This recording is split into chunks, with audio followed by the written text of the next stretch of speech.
ही नहीं बल्कि आप लोगों को विरोधी पार्टियों के जारी किए गए उनके हवाई व प्रलोभन भरे चुनावी घोषणा पत्रों आदि के बहकावे में तो कतई भी नहीं आना है, जिन्हें ये पार्टियां सत्ता में आने के बाद अधिकांश अमल में नहीं लाती हैं, जिस पर से अब जनता का काफ़ी हद तक विश्वास ही उठ गया है। इसलिए हमारी पार्टी किसी भी चुनाव में अपना कोई भी चुनावी घोषणा पत्र आदि जारी नहीं करती है। वैसे भी हमारी पार्टी कहने में बहुत कम बल्कि कार्य करके दिखाने में ही ज़्यादा विश्वास रखती है। अर्थात हमारी पार्टी जो कहती है तो उसे करके भी दिखाती है, और ये सब हमने बिना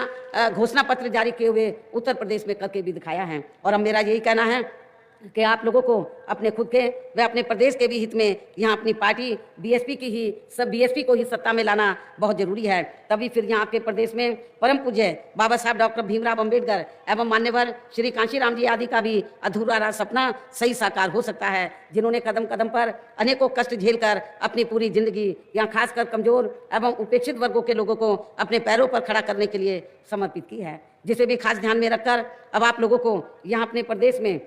विधानसभा का आम चुनाव लड़े अपने उम्मीदवारों को अपनी पार्टी के, खासतौर से आपके इस क्षेत्र में जो भी पार्टी के उम्मीदवार चुनाव लड़े हैं उन्हें आप लोगों को बीएसपी का जो चुनाव चिन्ह हाथी है, हाथी चुनाव चिन्ह के सामने वाले बटन को दबा के इनको जरूर कामयाब बनाना है। और इसके लिए अब आप लोगों को वोट पड़ने वाले दिन अपने सभी कार्य छोड़कर वे अपने अपने पोलिंग बूथों पर समय से पहुंचकर अपना वोट डालने के लिए जरूर जाना है। और इस मामले में हमारी महिलाएं भी पीछे नहीं रहेंगी, जो बड़ी संख्या में आज मुझे सुनने के लिए यहाँ आई हुई है। मुझे पूरा भरोसा है कि हमारी महिलाएं पुरुषों से आगे बढ़ कर वोट वाले दिन अपना वोट जरूर डालेंगी। इसके साथ ही अपनी पार्टी का एक भी वोट पड़ने से ना रह जाए तो उसका आप लोगों को विशेष ध्यान रखना है। इस प्रकार से आप लोगों को अपनी पार्टी को कामयाब बनाने का हर संभव पूरा प्रयास करना है, जिसके लिए यहाँ आपकी स्टेट कमेटी व स्थानीय नेताओं के साथ साथ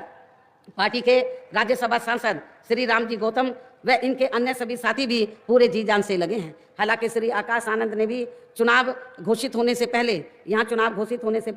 आपके राजस्थान प्रदेश को काफ़ी समय दिया है। अंत में अब मैं पुनः यहाँ अपनी पार्टी के यहाँ मौजूद सभी उम्मीदवारों को जिताने की पुरजोर अपील करते हुए अपनी बात यहीं समाप्त करती हूँ। जय भीम व जय भारत। यहाँ पैरों में ज़्यादा ठंड नहीं आनी चाहिए।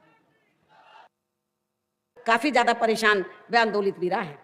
लेकिन इन सब की मुख्य वजह हमारी पार्टी केंद्र में आपके राजस्थान प्रदेश में भी यहाँ अब तक की रही सभी विरोधी पार्टियों की सरकारों की जातिवादी, पूंजीवादी व संकीर्ण मानसिकता के तहत बनाई गई उनकी गलत नीतियों एवं गलत कार्य प्रणाली को ही काफ़ी हद तक जिम्मेवार मानकर चलती है। और इस मामले में खासकर इनकी गलत आर्थिक नीतियों की वजह से ही आए दिन यहाँ पूरे देश में गरीबी, बेरोजगारी व महंगाई आदि भी काफ़ी ज़्यादा बढ़ रही है। हालांकि इस मामले में शुरू से ही हमारी पार्टी केंद्र व राज्य सरकारों से भी हर स्तर पर ऐसी नीति अपनाने की लगातार ये मांग करती आ रही है कि देश में कुछ गिने चुने पूंजीपतियों व धन्ना सेठों का विकास होने की बजाय बल्कि यहाँ गरीब व आम लोगों का ही विकास होना चाहिए। तभी फिर सही मायने में यहाँ की आम जनता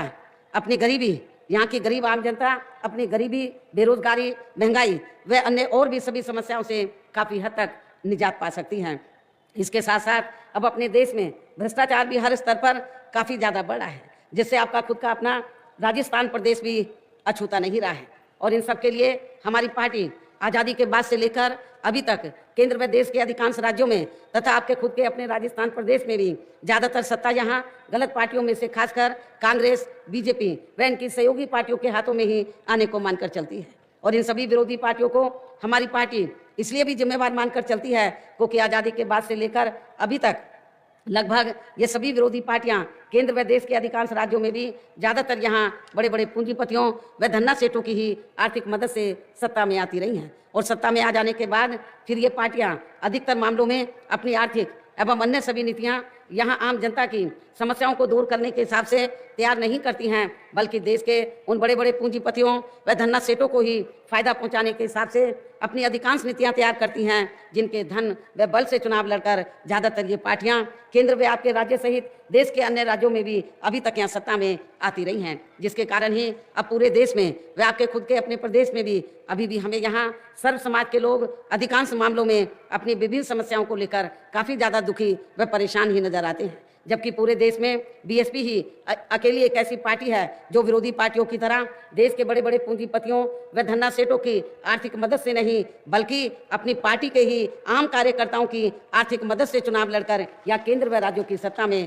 आना चाहती है। ताकि हमारी पार्टी सत्ता में आने के बाद फिर बिना किसी दबाव के वे आज़ाद होकर सर्व समाज के लोगों की सभी समस्याओं का समाधान करके उन्हें हर मामले में वे हर स्तर पर यहाँ खुशहाल बना सकें। और इसी आधार पर चलकर ही आबादी के हिसाब से देश के सबसे बड़े प्रदेश उत्तर प्रदेश में 4 बार हमारी पार्टी ने अपने नेतृत्व में वहाँ सरकार भी बनाई है। और हमने अपनी सभी चारों रही सरकारों में अपनी पार्टी की विचारधारा एवं सिद्धांतों के तहत चलकर वैसे तो वहाँ सर्व समाज के हितों का पूरा ध्यान रखा है, लेकिन सभी मामलों में प्राथमिकता पहले हमने वहाँ सर्व समाज में से विशेषकर उन कमजोर तबकों के लोगों को तथा गरीब एवं असहाय लोगों को ही दी है, जिनकी वहाँ हर मामले में हर स्तर पर सभी विरोधी पार्टियों की रही सरकारों में उनकी हीन, जातिवादी, संकीर्ण व पूंजीवादी सोच होने के कारण काफ़ी ज़्यादा उपेक्षा की गई है। इसके साथ साथ हमने उत्तर प्रदेश में गरीब एवं बेरोजगार लोगों को दूसरी पार्टियों की रही सरकारों की तरह मामूली सा बेरोजगारी भत्ता न देकर उन्हें बड़ी तादाद में सरकारी एवं गैर सरकारी क्षेत्रों में स्थायी रोजगार भी उपलब्ध कराए हैं। साथ ही गरीब भूमिहीन लोगों को खेती करने के लिए उन्हें फ्री सरकारी ज़मीन भी दी है, जिससे यहाँ लाखों गरीब लोगों को फायदा पहुँचा है। इतना ही नहीं बल्कि हमारी पार्टी के रही सरकार ने वहाँ गरीब आवासहीनों के सरकारी खर्चे से पक्के मकान भी बना कर दिए हैं। ऐसे अनेकों जनहित के फैसले लिए हैं। इसके अलावा हमारी पार्टी की रही सरकार ने वहाँ विभिन्न क्षेत्रों में लगे लोगों के साथ साथ छात्रों, युवाओं, महिलाओं व बुजुर्गों आदि के हितों में भी अनेकों महत्वपूर्ण व ऐतिहासिक कार्य किए हैं, जिनसे उन्हें काफ़ी ज़्यादा लाभ पहुंचा है और जिनकी अब नकल दूसरी पार्टियां भी कर रही हैं। साथ ही हमने उत्तर प्रदेश में सर्व समाज के लोगों के ऊपर किसी भी प्रकार की कोई भी जुर्म जाति आदि भी नहीं होने दी है। इतना ही नहीं बल्कि हमारी पार्टी की रही सरकार ने यहाँ अपने देश में दलित एवं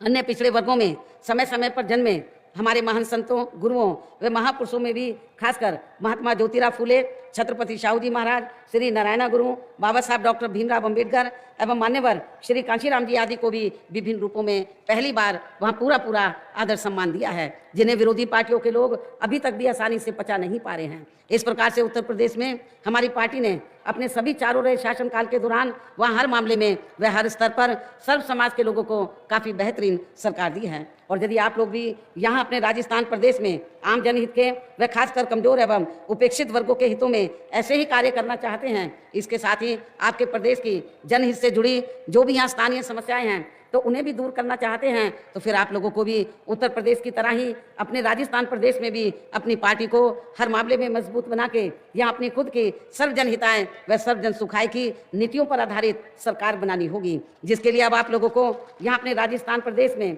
विधानसभा के लिए हो रहे आम चुनाव में अपनी पार्टी का बेहतर रिजल्ट लाना होगा। और इसके लिए अब आप लोगों को वोट पड़ने तक यहाँ की सत्ताधारी पार्टी व अन्य सभी विरोधी पार्टियों के साम, दाम, दंड भेद आदि अनेकों हथकंडों से भी जरूर सावधान रहना है। और इस मामले में खासकर कांग्रेस व अन्य विरोधी पार्टियां सोशल मीडिया आदि के जरिए मेरी आवाज़ में व हमारी पार्टी के अन्य वरिष्ठ पदाधिकारियों की भी आवाज़ में काट छांट करके तथा उनके फर्जी वीडियो आदि बना के व उन्हें जारी करके अपने पक्ष में हवा बनाने का जो घिनौना प्रयास आए दिन करती रहती हैं, तो उनसे भी अपनी पार्टी के लोगों को कतई भी गुमराह नहीं होना है, बल्कि इससे उनकी हताशा व हार होनी निश्चित ही हमें नजर आती है।